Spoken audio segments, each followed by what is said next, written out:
भारतीय किचन्स में दशकों तक राज करने वाला डालडा आखिर मार्केट से गायब कैसे हो गया? कहानी शुरू होती है 1930 के दशक से। भारतीय लोगों में घी की बहुत गहरी लोकप्रियता थी। त्योहारों से लेकर रोजमर्रा के खाने तक घी भारतीय किचन्स का अहम हिस्सा था। लेकिन समस्या थी अफोर्डेबिलिटी की। घी महंगा था और मध्यम तथा कम आय वाले परिवारों के लिए इसे रोजाना इस्तेमाल करना मुश्किल था। यहीं लेवर ब्रदर्स ने एक अवसर देखा। उस समय भारत में एक Dutch company Dada and company वनस्पति घी इंपोर्ट करके बेच रही थी। फिर लेवर ब्रदर्स ने डाडा एंड कंपनी से भारत में वनस्पति बनाने के राइट्स खरीद लिए और 1937 में अपना प्रोडक्ट लॉन्च किया, डालडा। घी जैसा पर सस्ता। डालडा को लोगों के सामने घी का भरोसेमंद सब्स्टिट्यूट दिखाने के लिए कंपनी ने एडवर्टाइजिंग एजेंसी लिंटास के साथ मिलकर एक जबरदस्त मल्टीमीडिया कैंपेन चलाया। सिनेमा हॉल्स में डालडा की एड फिल्में दिखाई गईं। सड़क किनारे स्टॉल्स लगाए गए जहां लोग डालडा का स्वाद, खुशबू और टेक्सचर खुद एक्सपीरियंस कर सकें, यानी smell, touch, taste sampling. Print ads, pamphlets और लीफलेट्स छपाए गए। यहां तक कि डालडा की कुकबुक्स भी लॉन्च की गईं। सबसे अनोखी चीज थी डालडा वैन, जो डालडा के टिन के आकार की थी।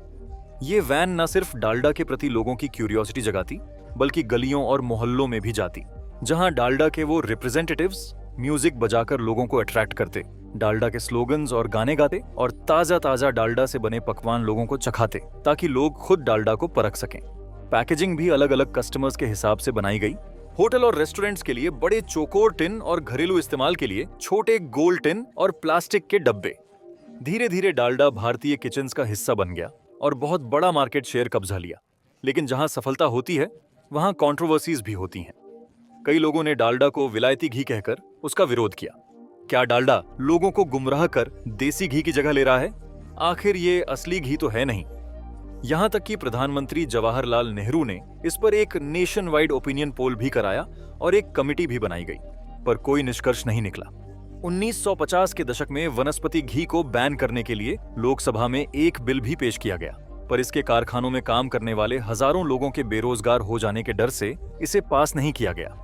1980 के दशक में वनस्पति घी में पाए जाने वाले ट्रांस फैट्स के नकारात्मक प्रभाव के बारे में अवेयरनेस बढ़ने लगी। फिर 1990 के दशक में डालडा पर एक गंभीर आरोप लगा कि उसमें चिकनाई के लिए एनिमल फैट मिलाया जाता है। इसने ब्रांड की क्रेडिबिलिटी को बुरी तरह प्रभावित किया।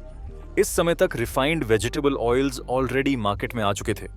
नतीजा ये कि डालडा का मार्केट शेयर तेजी से नीचे गिरने लगा।